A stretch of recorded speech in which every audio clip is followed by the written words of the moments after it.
This patient education video is one in a series brought to you by the American Academy of Allergy, Asthma, and Immunology, and sponsored through an unrestricted educational grant from UCB Pharma. Whether it's biking, running, tennis, or basketball, more and more people are benefiting from regular exercise, and asthmatics are no exception. Years ago, exercise and physical activity were considered dangerous for asthmatics. As a result, most were restricted from athletics in school. Today, asthmatics have the benefit of modern treatment methods and can enjoy sports and exercise without restriction or fear. In fact, exercise can benefit asthmatics.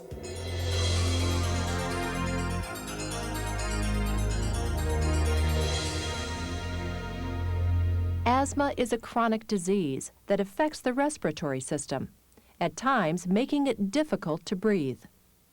During an asthma attack, your bronchial tubes or airways become inflamed in response to certain triggers. This inflammation causes the airway linings to swell and narrow, making it difficult for air to pass. Mucus glands inside your airways produce extra mucus, which accumulates inside the already narrowed tubes, increasing the problem. These events lead to labored breathing, coughing, chest tightness, and wheezing.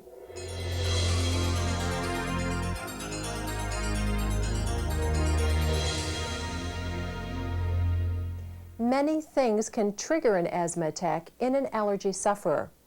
Pollen and mold outside the home, and dust mites, mold, cockroaches, and animal dander inside the home are all common asthma triggers.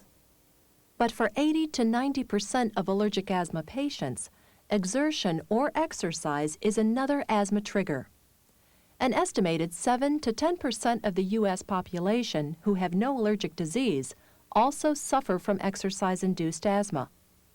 Symptoms can occur within 6 to 8 minutes of starting exercise, but most commonly occur 5 to 10 minutes after stopping the exercise. The symptoms of an exercise-induced asthma attack are generally the same as a regular attack and can include chest tightness, wheezing, difficulty performing the exercise, and cough.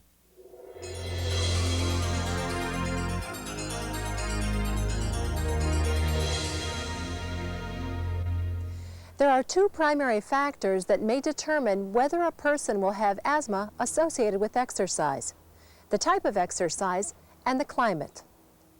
Generally, aerobic activity aggravates asthma more than anaerobic activity. Aerobic activity is continuous and long-lasting. Sports of this type usually involve intense activity and high exertion. The rush of air in and out of the lungs can actually irritate the lung lining, inducing an asthma attack. Anaerobic activity is intermittent. Despite some activities being fairly intense, there are frequent breaks. This allows the lungs of the asthmatic to relax, warding off an attack. Activities that are more likely to induce asthma are cross-country skiing, ice skating, ice hockey, basketball, middle to long-distance running, soccer, cycling, and rowing. Although they can still induce an asthma attack, lower-risk activities include sprint running, football, tennis, volleyball, indoor swimming, gymnastics, baseball, and weightlifting. The climate in which you do the activity is also important. Warm, humid air is preferable to cool, dry air. The worst possible condition would be to combine a high-risk activity in a high-risk environment. For example, cross-country skiing or jogging in the middle of winter would be examples of the types of activities to avoid. If you have allergies to substances such as dust mites, pollen, or mold, you should avoid exposure to these allergens when you exercise. High-risk environments would include exercising in a dusty environment, outside during high pollen and mold counts, and exposure to high ozone levels. During the summer, smog can also aggravate exercise-induced asthma. If you are not treating your asthma regularly, you should avoid high-risk exercises, particularly when in a high-risk environment. Fortunately, if you are in an effective asthma management program using modern treatment methods and medications, you can enjoy most types of exercise.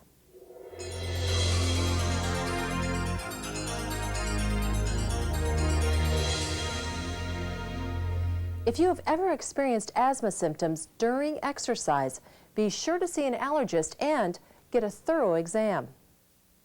The doctor will ask questions about your family's medical history, the environment in which you live and work, and of course, your symptoms. Next, the doctor will give you a physical exam that can reveal any other problems you may have. If allergies are suspected, the doctor will perform a skin test. A skin test involves scratching or pricking small samples of suspected allergens into your skin. If you react, a welt or a hive will appear within minutes after exposure. The results of the test help determine what substances you're allergic to. If you have asthma and want to become involved in athletics, your doctor may perform exercise pulmonary function tests. These tests measure lung function before, during, and after exercise, such as pedaling a stationary bike or walking on a treadmill. You'll also get a peak flow meter to use at home. A peak flow meter is a simple device that measures lung function. By tracking your peak flow readings, the doctor can assess how your lungs are responding to exercise and to treatment. These tests help the doctor determine several important things: the severity of your asthma, specific allergy triggers, and how well your lungs function while at rest and during exercise. Armed with this information, the doctor then can develop an exercise and management plan specifically designed for you.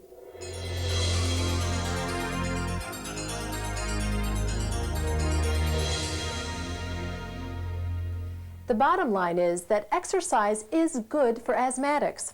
But like anyone beginning a sports or exercise program, asthmatics must start slowly. If you have asthma, the first step is to get your asthma under control. Get a doctor's evaluation and have an asthma management plan designed for you. A good asthma management plan includes education, environmental controls, and medication therapy. For more information on asthma management, please see the asthma management video within this series. The next step is to choose an activity that you can do comfortably. Your doctor may restrict you from certain high-risk activities and environments. 30 to 60 minutes before you begin exercising, warm up with some light aerobics and stretching. Do this for about 15 minutes. 15 to 30 minutes before your activity, pre-medicate yourself with your doctor-prescribed medications. These two precautions will help reduce symptoms as you exercise. If you are involved in sports, you should consider an additional exercise program, specifically to strengthen your lungs. Doctors commonly prescribe swimming or walking for 15 to 20 minutes 3 times a week as a start. You can increase the duration of your exercise as you feel comfortable. If you feel even slight discomfort, stop, use your medication, and rest until you are comfortable. Pushing yourself is not only counterproductive, but can also worsen your asthma attack. Be sure to drink plenty of water. Water replaces fluid lost during exercise and helps the mucous membrane that lines your lungs flush out impurities.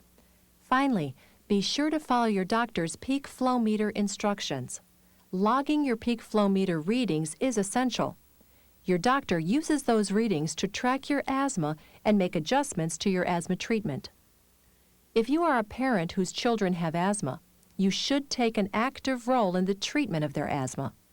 Discuss your children's condition, their medication, and any restrictions they may have with their doctor. Ask questions if you do not understand any aspect of your children's treatment. Then, talk to their teachers and coaches and make them aware of your children's condition. They must know what to do in case of an emergency. Exercise won't cure asthma. However, regular exercise and a good asthma management plan can develop stronger lungs and increase lung capacity. Over time, the occurrence of exercise-induced asthma will often diminish, allowing many asthmatics to enjoy any athletic activity they choose. But it's important to remember that the first step is to get your asthma under control. Get a doctor's evaluation and have an asthma management plan designed for you. So if you have asthma, you don't have to feel left out. Many asthmatics have gone on to win gold medals in the Olympics and compete in professional sports. You can too. With your doctor's help, you can be a part of a winning team. For more information, please call the American Academy of Allergy, Asthma, and Immunology at 1-800-822-2762. Or visit our website at www.aaai.org.